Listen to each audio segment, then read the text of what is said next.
Ayan, hello mga kabahay. Punta ngayon sa First Park. Hi, Be. Hello po.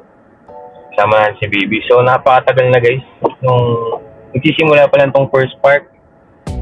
Ayan, mga 1M pa lang yung mga bahay noon. I mean, mga 900k pa. Pinakaunang-una. 2018. Yun yung nagsimula ako magbenta dati dito. So, atin sisilipin. Pero ngayon, may mga in-expand silang space. And kahit pa paano, mura pa rin po yung mga houses dito. Gusto nyo po mag-invest, tara, lag tayo.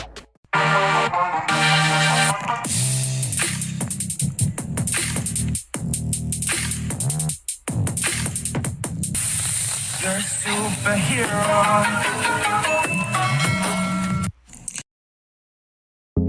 Yon, so good morning po ulit mga kabahay. So welcome po for another house tour 2024. So andito po tayo ngayon sa First Park Homes. Ang papakita po natin ngayon dito sa First Park ngayon ay yung ating bagong phase na The Cove, which is mas maliit na units dito sa mga ating Calista Mid. Pero meron pa rin ito ng mga Calista guys.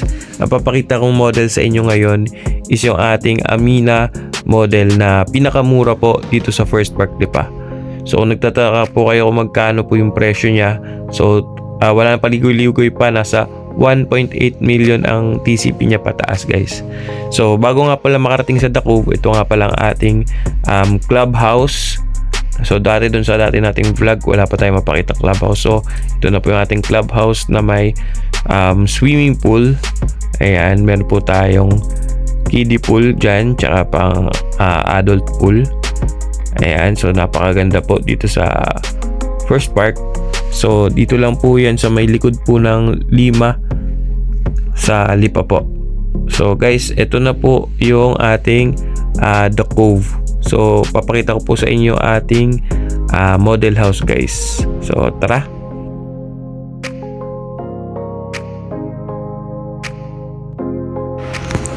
Ayun, so guys, pasok na po tayo sa ating The Cove. So as you can see, napaka-aesthetic pa rin na itsura ng ating houses dito sa First Park Lipa na bagong designs The Cove. So meron na rin po siyang fence and gate, pero bago tayo pumunta sa dress up unit, dito po muna tayo sa ating actual deliverable unit. So ito po yung ating actual turnover. Pag turnover sa inyong bahay, ganito siya dapat guys. So tignan po natin, ang atin pong house ay mayroong 36 square meters po na floor area, si Amani inner po natin, and ang typical lote po natin is around 40 square meters po. Yung 30 square meters floor area, in po up and down na guys ha. So ating silipin po kung ano ang nasa loob ng ating deliverable unit. Ayan, so naka vinyl tiles na rin po siya, and meron na rin po tayong white paint po. Ayan, so ito naman po ang ating laundry area sa ating likod guys. So perfect po to sa mga starting families dahil mura lang po siya, very affordable, or kahit sa mga singles po natin guys. Harmony. So dito naman po sa baba ang ating toilet and bath. So one toilet and bath lang po tayo guys sa ating Amina. So ito naman po ang ating second floor. So sa ating second floor guys, meron po tayong 2 bedrooms. So ang ating partitions guys is Hardiflex po guys. So ito po ang ating bedroom number 1, kung saan nakaharap po yung ating bintana sa ating harapan guys. Yan. So ito po sa ibang unit, pwede nyo po siyang i-extend guys. So after turnover, yung may-ari na po ang magpapagawa. So ito naman ang ating second bedroom. Ayan. So punta naman po tayo sa ito po palang likod. Ito naman, dito gagawin po yung ating future site development dito po sa ating The Cove. So may view po tayo ng bundok dyan guys. So dito naman po tayo pupunta sa ating model house na may dress up, ibig sabihin may gamit sa loob.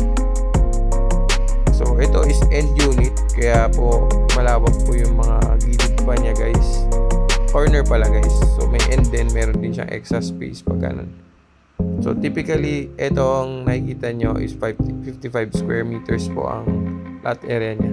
So tingnan po natin ang loob nitong bahay na to. Actually talaga ang bahay, pagdating sa loob, nasa pag-interior yan eh. So ayan, wow guys. Napakaganda and napaka-elegant niyang tingnan. Ang ganda ng ginamit dito sa ating interior ng ating house na ito. Yan, so nandito sa kanan ng ating TV. Lalagyan mo lamesa para maximize yung space. Then sa kabila ang ating sofa. Then ang ating dining area. Siyempre maliit lang naman yung bahay. So dapat maliit lang din yung lamesa para may space pa rin. So ito yung ating kuran. Ayan. So ang ganda ng pagkaka-upgrade dito sa bahay na to, no? Ito naman ang ating toilet and bath. Ayun. So akit naman po tayo para makita naman po natin ang ginawa nila sa ating second floor. So muli ang ganda ang forma dito sa baba.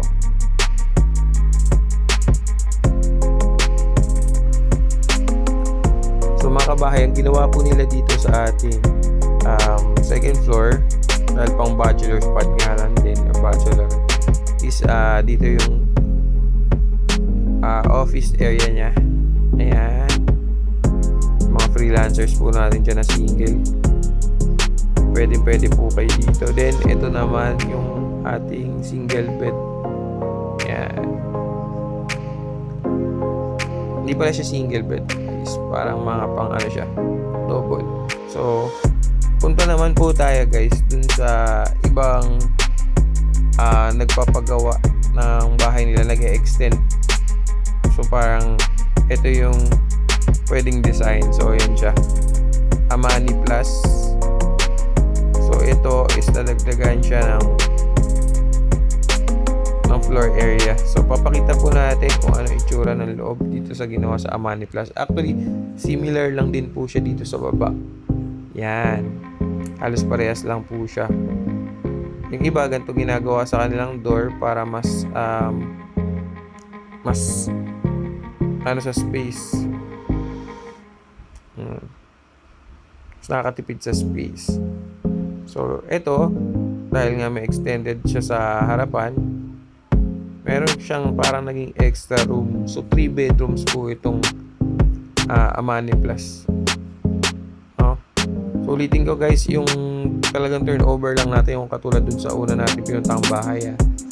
Ito is pwedeng pwede nyong gayahin. Yan. So yun lang po mga kabahay. Maraming salamat. Kasi quick vlog lang talaga to. Napadaan lang kami pero pwede kayo mag-invest dito sa house na to kasi napakamura and 10% DP lang. So, invest now while it's early. Maraming salamat mga kabahay. So, ito po yung price niya. Thank you po. Message me below pag gustuhan nyo ang house na to.